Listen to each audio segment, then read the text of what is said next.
Derita Akij dan perih hati kedua orang tua tidak berhenti dari operasi secara maraton yang dilakukan tim dokter, tapi juga lantaran paru-paru si bungsu masih terdapat banyak cairan. Sehari sebelum menjalani operasi kelima tadi malam, cairan tersebut sempat dikeluarkan dari paru-paru Akij. Namun hingga kemarin, cairan tersebut semakin menumpuk sehingga harus kembali dilakukan penyedotan terhadap sejumlah cairan itu. Semalam disedot dengan menggunakan jarum. Itu alhasil ditemukan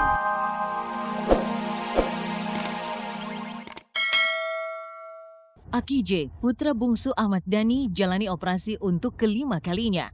Lalu seperti apa kerisauan Maya selaku ibu Akij pada detik-detik jelang operasi tadi malam? Melihat kondisi sang anak serta banyaknya korban berjatuhan, Maya Estianty akhirnya angkat bicara. Hal apa kiranya yang disampaikan oleh Maya? Ya, buat masyarakat Indonesia, aku mohon maaf sekali lagi buat keluarga korban. Di tempat berbeda, Pipik Dian Irawati mulai disibukkan sejumlah aktivitas usai masa idah. Maya itu orang tua yang hebat, yang sudah pasti mendidik anaknya dengan cuman ya kadang kan namanya anak-anak ya, jangankan saya mal-mal ke anak-anak juga seperti itu kan. Kalau tadi di ruangan itu sama Mas Dhani aja, karena Mbak Maya lagi istirahat. Bagaimana pula dengan kisah percintaan dramatis sejumlah penyanyi dangdut seperti Zaskia Gotik, Julia Perez, serta Ayu Ting Ting?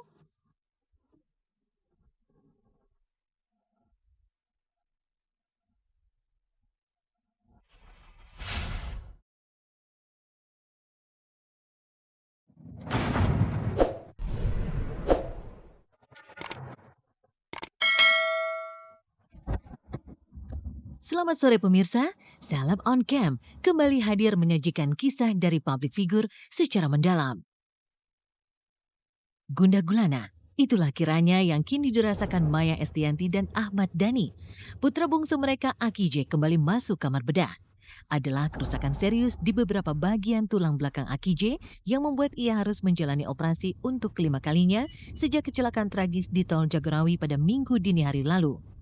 Dan Maya adalah orang yang terlihat paling risau saat menyaksikan si buah hati tak berdaya terbaring menuju ruang operasi. Dalam kondisi tak menentu, Maya setia mendampingi. Dari ICU menuju kamar operasi, Akij terlihat terus merangkul jemari sang ibunda tercinta. Bahkan sesaat sebelum sang anak benar-benar masuk ruang operasi, Maya sempat memberikan sebuah kecupan hangat, pemberi semangat untuk kesembuhan Akij. Maka seperti inilah detik-detik sebelum Akij menjalani operasi kelima kalinya yang berhasil dihimpun tim Seleb on Cam di Rumah Sakit Pondok Indah, Jakarta Selatan sekitar pukul 10 tadi malam. Selalu berpegangan tangan bundanya. Jadi setiap saat minta tangan itu dipegang bundanya. Karena kita beberapa tahun sudah tidak diasuh oleh bundanya. Saat lampu kamar operasi menyala, di sanalah hati Maya diuji.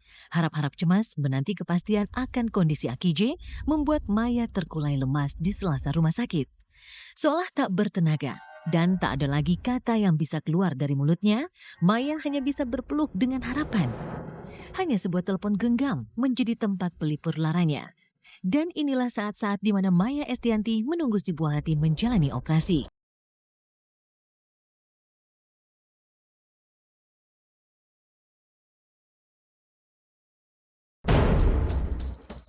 Semua orang tua pasti akan mengalami sama seperti ini. Kalau anaknya kejadian betul dan seperti ini pasti sama. Ya. Apa yang dirasakan Maya terasa wajar saat putra bungsunya yang masih berusia 13 tahun harus menjalani 5 operasi selama 4 hari dirawat intensif di rumah sakit.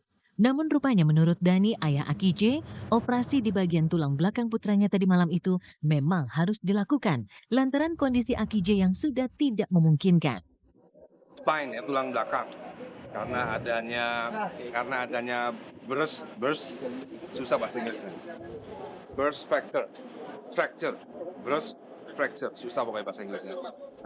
Fracture, burst fracture. Ya.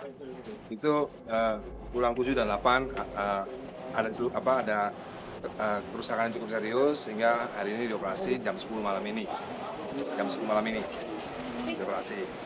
Dan itu akan dipasang pen sehingga posisinya karena itu cukup emergensi ya, udah 4 hari dan itu nggak bisa ditahan, nggak bisa ditunggu lama-lama lagi, harus segera dipasang pen di tulang belakangnya. Mungkin kata dokter ada pemeriksaan lebih lanjut lagi karena kalau kecelakaan seperti itu kan pasti menjalar ya nanti apanya gitu. Nah itu yang aku detailnya kurang tahu, nanti takutnya aku salah ngomong.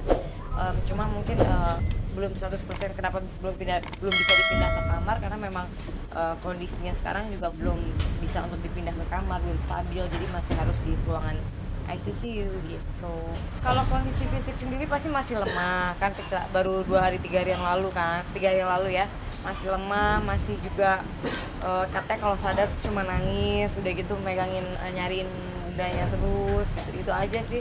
Tapi selebihnya ya mungkin nggak terlalu, insya Allah beberapa hari ini bisa mulai pulih ya, bisa mulai pindah ke kamar sih. Derita Aki J dan perih hati kedua orang tua tidak berhenti dari operasi secara maraton yang dilakukan tim dokter, tapi juga lantaran paru-paru si bungsu masih terdapat banyak cairan. Sehari sebelum menjalani operasi kelima tadi malam, cairan tersebut sempat dikeluarkan dari paru-paru Aki J. Namun hingga kemarin, cairan tersebut semakin menumpuk sehingga harus kembali dilakukan penyedotan terhadap sejumlah cairan itu. Lalu, apa sesungguhnya yang membuat paru-paru Aki J tergenang cairan begitu banyak?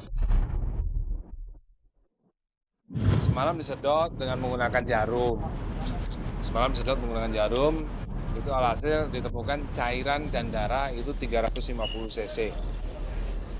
Lalu temuan hari ini itu diduga lebih daripada 350 cc. Rencananya akan ada tindakan lagi hari ini jam 6 malam atau jam 7 malam.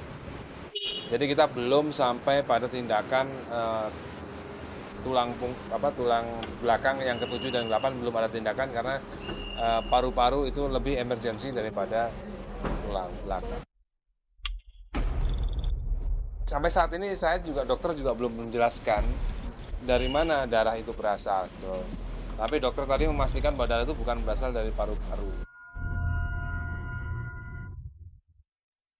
Melihat kondisi Aki J yang tidak stabil dari hari ke harinya, Dani dan keluarga menggelar beberapa kali pertemuan untuk mengambil langkah selanjutnya. Sebelumnya, sempat disebut bahwa Dani dan keluarga akan memindahkan sang anak ke rumah sakit di Singapura. Tapi tidakkah hal itu justru memperparah kondisi Aki J? Lantaran beberapa tulang rusuknya juga mengalami kerusakan cukup parah. Lalu bagaimana pula dengan izin dari pihak kepolisian? Lantaran Aki J telah ditetapkan sebagai tersangka.